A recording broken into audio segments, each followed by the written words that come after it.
सदगुरु कबीर की अगली साखी है। गत रविवार को जिस साखी पर मैं कहा था उससे अगली साखी पछा पछी के कारणे सब जग रहा भूलान, निरपक्ष होई के हरि भजय सोई संत सुजान। पछा पछी के कारणे सब जग रहा भूलान, सारा जगत भूला है पक्ष पढ़कर। निष्पक्ष होकर के हरि का भजन करे वो सुजान संत है, विवेकवान संत है। हमारे मन में मोह बन जाता है, जहाँ हम जुड़ जाते हैं उसकी सारी बातें सच लगती हैं, और जहाँ से हम दूर होते हैं वहाँ की सारी बातें बेकार लगती हैं। ये बड़ा भ्रम मन में पैदा करता है। इसलिए हमें अपने मन को अति श्रद्धा से बचाना चाहिए। जो अति श्रद्धा से मन को बचा लेता है वह अश्रद्धा नहीं करता है और द्वेष नहीं करता है। अगर आदमी श्रद्धाहीन है तो किसी काम का नहीं, और अति श्रद्धालु है तो भी वो खतरनाक है। अति श्रद्धा के नाते संसार में हिंसाएं हुई हैं। जहाँ हमारी अति श्रद्धा रही उससे भिन्न के लिए हमने द्वेष किया, ईर्ष्या की, हिंसा की, बड़ा बड़ा उत्पात किया। धर्म के क्षेत्र में जहाँ हमारी अधिक श्रद्धा हो जाती है उसको हम सब कुछ मान लेते हैं, बाकी को नास्तिक कहते हैं, काफिर कहते हैं, अपवित्र कहते हैं। नास्तिक, काफिर, अपवित्र केवल अहंकार का प्रदर्शन है। इन शब्दों का जो प्रचलन है केवल अहंकार का प्रदर्शन है। हमारे मार्ग में हो खूब हत्या करे वो नास्तिक नहीं है। दूसरे मत का सदाचारी हो लेकिन नास्तिक है। यो यज्ञ करता था, हवन करता था, सैकड़ों पशु काट डालता था, वो आस्तिक था। महात्मा बुद्ध ने बकरी के लिए अपने जीवन को देने विचार कर लिया, उनको नास्तिक कहा गया। सैकड़ों बकरियां हाके लोग ले जा रहे थे। महात्मा बुद्ध रास्ते रास्ते जा रहे थे, उनके साथ साधु थे कुछ। पूछा ये कहाँ ले जा रहे हैं? कहे अमुक राजा के यहाँ यज्ञ हो रहा है, इन सब का वध होगा। महात्मा बुद्ध उसके पीछे चल पड़े, राजा के यहाँ गए। उन्होंने कहा राजन इन बकरियों को न मरवाया जाए, मेरी हत्या कर दी जाए। बकरियों से, पशुओं से तो मनुष्य ज़्यादा महत्वपूर्ण है। राजा बहुत प्रभावित हुआ, पंडितों को कहा बकरियों को छोड़वा दिया। पंडित तो बहुत परेशान हुए। जब वेगों से, पशुओं से तो मनुष्य ज़्यादा महत्वपूर्ण है। राजा बहुत प्रभावित हुआ, पंडितों को कहा बकरियों को छोड़वा दिया। पंडित तो बहुत परेशान हुए। जब एक वैष्णव काठमांडू में गए, वहाँ के नरेश को समझाया कि देवता के नाम पर पशुवध गलत है। पुरोहित पंडित जो देवता के नाम पर पशुवध गलत है, पुरोहित पंडित जो दैवी उपासक था इतना उलझा और कहा मैं वो जो आया है वैष्णव भारत से उसी का वध करूंगा। राजा भी थर्रा गया और वैष्णव बेचारे भाग खड़े हुए। काठमांडू में वैष्णव के लिए, कबीरपंथियों के लिए, आर्य समाजियों के लिए प्रचार की छूट नहीं थी। इनको अवैदिक वो लोग कहते थे। शयों के लिए केवल छूट थी, वह हिंसा पर रोक नहीं करते थे। तो कुछ दिनों के बाद वैष्णव के लिए छूट हुई, तब कुछ दिनों के बाद आर्य समाजियों और कबीरपंथियों के लिए छूट हुई। जो जीव बध करे वो आस्तिक है और जो जीव बध न करे वो नास्तिक है। कैसा तमाशा। दूसरे मत वाला कितना सदाचारी हो नास्तिक है, हमारे मत वाला चाहे जैसा गड़बड़ सड़बड़ हो आस्तिक। हमारे मत वाला दीनदार है, दूसरे मत वाला काफिर है। ईश्वर के नाम पर पशुवध करे वो दीनदार है, ईश्वर के नाम पर जो पशुवध न करे वो काफिर है। काफिर, नास्तिक, बेदीन, अपवित्र शब्दों की कल्पना इन धार्मिकों ने की और इसके साथ सत्य का वध किया। दुनिया में एक काफिर नहीं है और दुनिया में एक व्यक्ति भी नास्तिक नहीं। सदाचार पर, नैतिकता पर सब विश्वास करते हैं। चोर भी, इसके लिए आप लोगों के बीच में मैं कहा करता हूं कि 4 चोर भी जब चोरी का माल बांटते हैं तो कहते भाई ईमानदारी से बांटना, छिपाना नहीं, चुराना नहीं। और कहा जाता है चोर डाकू इसमें अपनी काफ़ी नैतिकता रखते हैं, आपस में फूट न पड़ जाए इसलिए बड़ी ईमानदारी से जो कुछ चुराए रहते हैं सबके सामने रख देते हैं। नैतिकता के बीज हर जगह है। बिल्ली चूहे को एक ही बार में ख़त्म कर देती है, लेकिन अपने बच्चे को जब पकड़ के ले जाती है दूसरी जगह दांत नहीं लगने देती है उसमें भी दया। तो जानवर हैं, पशु हैं, मनुष्य तो विवेकी है। मोह, पक्षपात ये महारोग है। संप्रदाय का पक्षपात ज्ञानियों में भी हो जाता है, मनोविज्ञान भी ऐसा कहता है।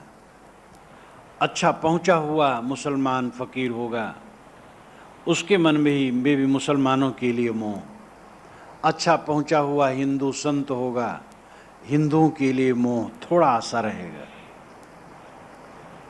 ये ऐसी जड़ता है, एकदम बिल्कुल न रहे, बहुत तटस्थता की बात है। हो सकता है, असंभव नहीं। ये वर्ग मोह क्या है? कुर्सी पर एक अफसर बैठा है, ब्राह्मण है, ब्राह्मण लड़के आए, उनकी भर्ती कायदे से कर लेगा। छत्री है, छत्री कर लेगा। कायस्थ है, कायस्थों को भरना चाहेगा। यादव है, यादवों को। ये वर्ग मोह। सुन लिया मैं यादव हूँ तो ये यादव है, बस अपना है, चाहे वो यादव न हो। किसी के मस्तक पर तो लिखा नहीं कौन यादव है कौन पाड़े है। वर्ग मोह। और इसमें क्या रखा है? मनुष्य मनुष्य है, सभी मनुष्य का कल्याण होना चाहिए। पक्षपात हमारे मन का भयंकर मोह, ये हर जगह नुकसान करता है, चाहे वर्ण जात को लेकर के, चाहे संप्रदाय को लेकर के, चाहे और कुछ को लेकर के, सब जगह ये रोग पैदा करता है। सदगुरु कबीर ने सभी पक्षपातों पर एकदम कुल्हाड़ा मारा है। वर्ण व्यवस्था पर उन्होंने क्षमा नहीं की। आश्चर्य होता है कि वो जमाना अंधा युग, जबकि मुसलमानों की सल्तनत थी और वह राज्य के रूप में, धर्म के रूप में दोनों में तप रहे थे। और उधर हिंदुओं का अपना जो पंडित थे, पुरोहित थे, उनका धार्मिक राज तो था ही। और ऐसी अवस्था में वह काशी नगरी में रह करके इतना कस के कहे, ये आश्चर्य होता है। अब आश्चर्य कुछ नहीं, जो मोह छोड़ दे, पक्षपात छोड़ दे, स्वार्थ छोड़ दे, वो सत्य कह सकता है। कबीर ऐसे थे जिन्होंने छोड़ दिया था। हम तो उनके अनुगामी कहलाते हैं, कहना कोई विशेष बात नहीं। जो अनुगामी नहीं है वो विद्वान भी एक स्वर से सब मानते हैं कि कबीर ने अपने लिए कुछ रखा नहीं। डॉक्टर हजारी प्रसाद द्विवेदी लिखते हैं कि कबीर ने ये सोचा ही नहीं कि मुझे लोग क्या कहेंगे। कोई आदर सत्कार होगा कि नहीं होगा कभी सोचा ही नहीं। बस सत्य को समझ के सत्य का आना है, सत्य में रहना, इतने ध्यान रखा। और इसलिए दिन जितने बीतते हैं उनके विचार चमकते हैं। इतना बढ़ेगा, आदमी जितना सरल होगा, ईमानदार होगा, निष्पक्ष होगा, उतना उन्हें समझेगा। निष्पक्षता की बड़ी जरूरत है। पछा पछी के कारणे सब जगह भुलान, निष्पक्ष हो गए हरि भजे सोई संत सुजान। ईश्वर कौन? ईश्वर वैदिक ईश्वर कि इस्लामिक ईश्वर? भला वैदिक ईश्वर, वैदिक पानी और इस्लामिक पानी होता है? कौन पानी पिएंगे? वैदिक पानी पिएंगे कि इस्लामिक, कि ईसाई पानी पिएंगे? ब्राह्मण पानी पिएंगे कि शूद्र पानी पिएंगे? पानी तो पानी होता है बस। लेकिन वैदिक ईश्वर अलग है और कुरानिक ईश्वर अलग है और बाइबल का ईश्वर अलग है। तो बाइबल का ईश्वर ईसाइयों को प्यारा है। हनुमान मंदिर, जो बड़े हनुमान जी, और बड़ा मंदिर जो है सिविल लाइन्स में बना है, अब उसकी पूजा करोगे कि जो छोटा सा मंदिर यहाँ हनुमान जी की उसकी करोगे? तो बड़े मंदिर का। हनुमान जी तो वही हैं, लेकिन हमारे मन का मोह बड़ा जटिल है। तो जो हमारे मन का पक्ष है वो सत्य का बोध नहीं होने देता है। निष्पक्षता लाने की जरूरत है। मैंने ये कहा था कि श्रद्धा बड़ी काम की चीज है, लेकिन अति श्रद्धा हिंसा पैदा करती है। ज्यादा हम श्रद्धा रखेंगे, कबीर साहब के लिए हम ज्यादा श्रद्धा कर दें, दूसरे को बिल्कुल नहीं समझ पाएंगे, और ये हिंसा है। कहीं भी ज्यादा श्रद्धा करेंगे तो दूसरे को नहीं समझ पाएंगे। हमारी श्रद्धा विवेक पूर्वक हो, जिससे हम पूरी सत्ता को समझें, सबकी महत्ता को समझें। जहां जो सत्य है वो सत्य सबका है। हम तो न कबीर साहब से मिले, न श्री राम से मिले, न महाराज कृष्ण से मिले, न महात्मा ईसा से मिले, न महात्मा बुद्ध से मिले। किसी से मुलाकात नहीं हुई है। और ये सब कोई हमारे दादा बाबा भी नहीं थे। फिर हम, और ये सब कोई हमारे दादा बाबा भी नहीं थे। फिर हमें किसी में क्यों मोह करना चाहिए और उसमें किसी क्यों तिरस्कार करना चाहिए? ये दुनिया की विभूतियां सभी श्रद्धेय हैं। अब जो कह गए हैं, कर गए हैं, उसमें हमें विचार करने की जरूरत है। निर्छीर निर्णय करने की जरूरत है। निर्छीर निर्णय करने की बात जब आती है, यही पक्षपात आकर के हमारा सब खराब कर देता है। हमारी परंपरा में लिखा, हमारे महापुरुष ने कहा, हमारे गुरु ने कहा है, हमारी किताब में लिखा है, बस यही सब चौपट हो जाता है। क्या लिखा है इसकी चिंता मत करो, किसने लिखा है इसकी चिंता मत करो, क्या लिखा है इसको सोचो। किस परंपरा में बात कही गई इसकी परवाह नहीं है। क्या कही गई है, सत्य कही गई है, वो सब हमारा है, और असत है वो अपना नहीं। ये भावना मनुष्य मनुष्य में आ जाए, संप्रदाय भले रहे, सांप्रदायिकता नहीं रहेगी। संप्रदाय तो इसलिए रहेंगे क्योंकि अनेक महापुरुष दुनिया में होते हैं, देश काल, भिन्न भिन्न देश काल में, और उनके प्रभाव में आने वाले हजारों हजारों होते हैं, और उनके निर्देशानुसार वे चलते हैं, बस वो संप्रदाय बन जाता है। लेकिन सांप्रदायिकता न हो। कोई संप्रदाय सत्य का एकाधिकारी ठेकेदार नहीं है, और अलौकिकता इसमें रोड़ा उत्पन्न करती है। हमारा महापुरुष अलौकिक है। अवतार क्यों बनाया गया है? दुकानदारी के लिए। जितने अवतार, पैगंबर, ईश्वर पुत्र बनाए गए दुकानदारी के लिए, हमारी दुकान बढ़े और लोगों की दुकान बढ़ी ऐसा करने से। लेकिन बोध घटा, न्याय घटा, निर्णय घटा। अलौकिकता नाम की कोई चीज नहीं है, सब लौकिक है।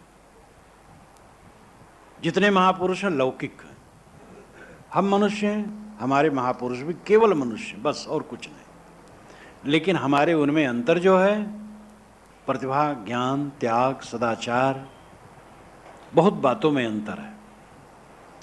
कुछ अंतर तो बना रहता है, लेकिन जो कल्याण की मौलिक चीजें हैं वो किसी में भी उद्घाटित हो सकती हैं।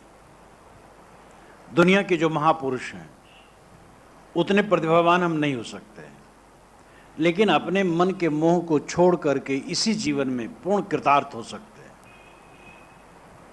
भवबंधन की निवृत्ति कोई भी कर सकता है। इतना होना चाहिए कि समझ ठीक हो, पागल ना हो, अर्धविक्षिप्त न हो, बुद्धि ठीक हो, समझदार हो। बहुत प्रतिभा ना हो कोई बात नहीं, बहुत पढ़ा लिखा हो कोई जरूरत नहीं, समझदारी हो, बातों को समझता हो और समझ करके गलत चीजों को त्यागे, बस किसी भी कल्याण हो जाएगा।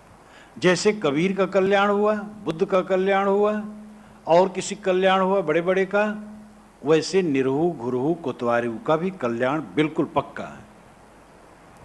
अब उतनी बड़ी प्रतिभा नहीं होगी, ये प्रतिभाएं हम मानते हैं अनेक जन्मों के संस्कारों का फल।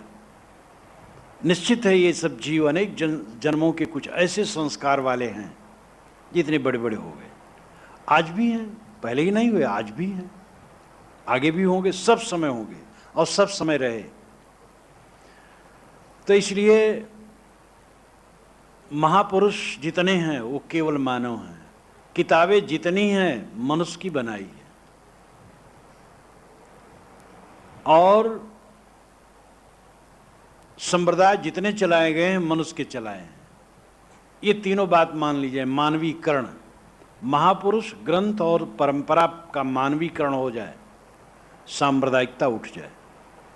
स्वामी विवेकानंद जीवन के करीब आखिर का समय था, कुछ दिन में, कुछ वर्ष खांड में शरीर छूटा होगा, पंजाब में गए थे। तो स्वामी दयानंद सरस्वती के साक्षात शिष्य, योग शिष्य उस समय थे, उन लोगों ने स्वामी विवेकानंद का बड़ा आदर किया, खूब प्रवचन करवाया। जब व्यक्तिगत बैठे बातचीत शुरू हुई तो अब वो लोग कहने लगे वेद ईश्वर का बनाया, ईश्वर का रचा है। स्वामी विवेकानंद ने कहा ईश्वर किताब रचता है, ईश्वर क्या है? ईश्वर हम धारणा करते हैं, ऐसी हमें आवश्यकता है ईश्वर हो, तो उसने किताब भी बना दी। ये तो सहज समझा जा सकता है, किताब मनुष्य बनाता है। हाँ, अपने संप्रदाय को फैलाने के लिए अच्छा है, लेकिन इससे अच्छा अवतारवाद है। अगर अपने गुरु को मान लिया जाए कि भगवान के अवतार हैं तो प्रचार ज़्यादा होता है, और इसीलिए हमारे गुरु भाई सब लगे हैं रामकृष्ण परमहंस को अवतार बनाने को। मैं विरोध करता हूँ इसका, लेकिन हमारे गुरु भाई लगे हैं कि वह अवतार सिद्ध हो जाए, और कर रहे हैं। अवतार बना लो अपने गुरु को, प्रचार ज़्यादा होगा। ये वेद ईश्वर वचन है, इससे ज़्यादा प्रचार होगा।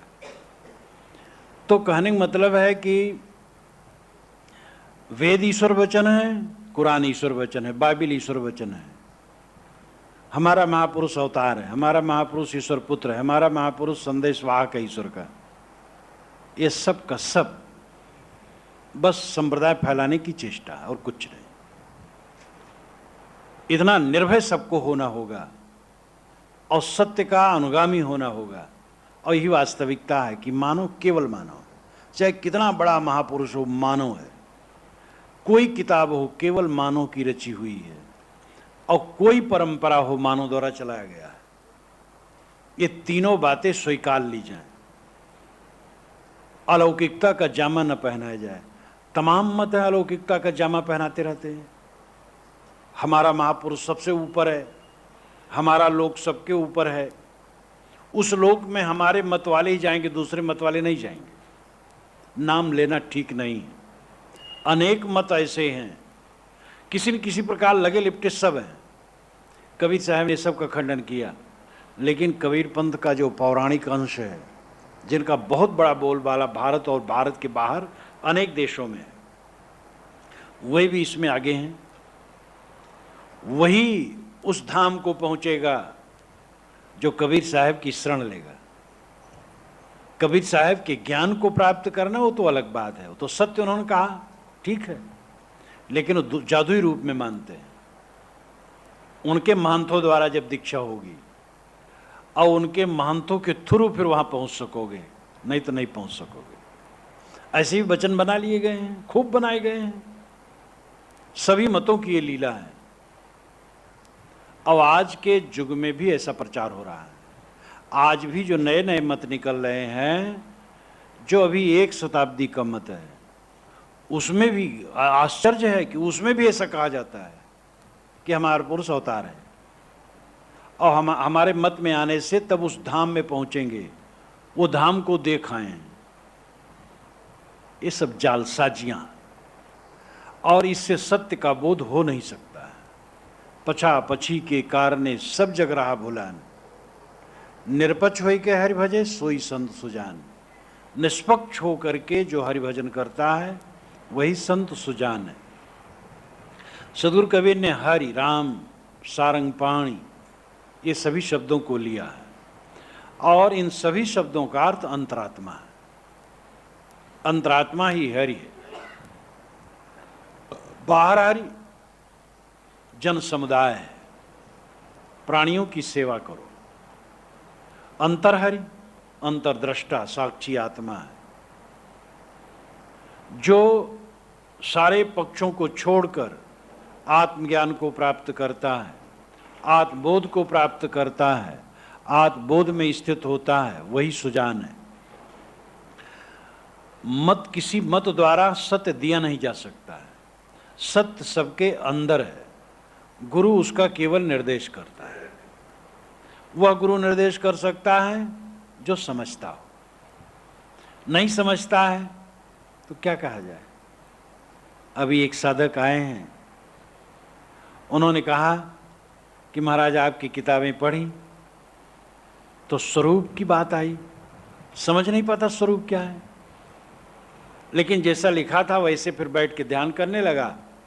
सारा सब संकल्पों को छोड़ने को बड़ा आनंद आता था, लेकिन मन समझ में आता नहीं था स्वरूप क्या है। तो एक संत मिल गए, तो मैंने कहा महाराज स्वरूप क्या है?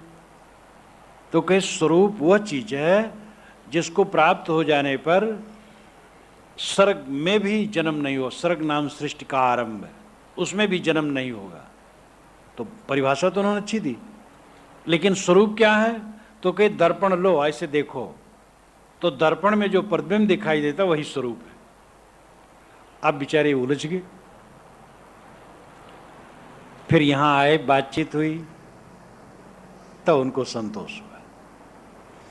तो अब स्वरूप के विषय में चर्चा तो सुने, एक आवाज आई है, इसलिए आवाज कई लोग सुने हैं, अब स्वरूप नहीं समझते हैं, और इस प्रकार भ्रांति की बात कर दी है। स्वरूप में 2 पद है, स्व और रूप। स्व कहते खुद को, रूप कहते पदार्थ को। खुद का पदार्थ, जो निज का पदार्थ हो, स्वरूप है। निज का पदार्थ आपका क्या है? साथ समझ सकते शरीर नहीं है, शरीर एक दिन रह जाएगा ही, और शरीर नहीं तो कोई चीज फिर नहीं है साथ में। इसलिए जो चेतना है, जो आपा है, जो साक्षी है अंदर में, जो सब समय ज्ञान विज्ञान का शोधक है, जो सारे संस्कारों का धारक है, जो जागृत स्वप्न सुषुप्त में सबका लेखा जोखा करता है, जागते जागते सब कुछ जान करके साक्षी रहता है, और स्वप्न की चित्रावलियों को देख करके साक्षी रहता है, और गाढ़ी नींद में जा करके गाढ़ी नींद के आनंद का साक्षी रहता है, और जाग करके उसका वर्णन करता है। तीनों अवस्थाओं में जो साक्षी है, बोधा है, दृष्टा है, ज्ञाता है, मनता है, संस्कारों का धारक है, और ज्ञान विज्ञान का मूल है, वह स्वरूप है, निज रूप है। और इसकी महिमा सभी जगह है। जो सगुण उपासक हैं थोड़ा कह देंगे, बस इसको छोड़ देंगे, फिर वही चीज खोप लेंगे। जो निर्गुण उपासक है इसको जोर से लेते हैं। उपनिषदों में इसको बारंबार लिया गया है। गोस्वामी जी ने लिया, जीव पाव निज सहज स्वरूप है। लेकिन रामायणी लोगों को 1000 रामायणियों से पूछो तो बड़ा मुश्किल है। थोड़ा कह करके छोड़ दिए, उसमें व्याख्या देते, जोर देते, तो लोगों को समझ में आता, लेकिन कह दिया जीव पाओ निज साज स्वरूप, कर्म की हो ही स्वरूप ही चीन्हे। क्या स्वरूप को चीन लेने पर कर्म होगा? कर्म का मतलब है आकर्षण पूर्वक क्रिया, कहीं आकर्षित होकर के जो कुछ हम करें वो कर्म है। कर्म का मूल लक्षण है प्रभावित होना, विषयों की तरफ प्रभावित होना। विषयों की तरफ प्रभावित न हो करके जो सहज जीवन की क्रियाएं हैं वो कर्म नहीं। काम, क्रोध, लोभ, मोह, राग, द्वेष द्वारा जो कर्म हो वो कर्म है। जब स्वरूप को पहचान लिया तो कर्म कैसे होगा? निज रूप को पहचान लिया, निज रूप में स्थित हो गया तो कैसे कर्म होगा? अनुराग जो निज रूप जेह जगते विलक्षण देखिए, संतोष सम शीतल सदा दम देहवंत न पेखिए, निर्मल निरामय एक रस तें हर शोक न व्यापई, त्रैलोक्य पावन सो सदा जाकी दशा ऐसी भई। अनुराग जो निज रूप सो जगते विलक्षण देखिए, निज रूप से जिसको अनुराग है वो जगत से विलक्षण रहता है। अनुराग जो निज रूप सो जगते विलक्षण देखिए, संतोष सम शीतल सदा, वो संतोष रखता है, सम रहता है, समता में, शीतल रहता है, उद्वेगित नहीं रहता है। संतोष सम शीतल सदा दम देहवंत न पेखिए, इंद्रियों पर संयम रखता है, देहाभिमानी नहीं होता है। निर्मल निरामय एक रस, वो निर्मल चित्त का रहता है। निरामय, निरामय का मतलब रोग रहित, मन के रोग से रहित। निर्मल निरामय एक रस, एक रस का मतलब एक समान, क्षणे रुष्टे क्षणे तुष्टे नहीं, कभी रुष्ट हुआ कभी तुष्ट हुआ ऐसा नहीं, सहज सब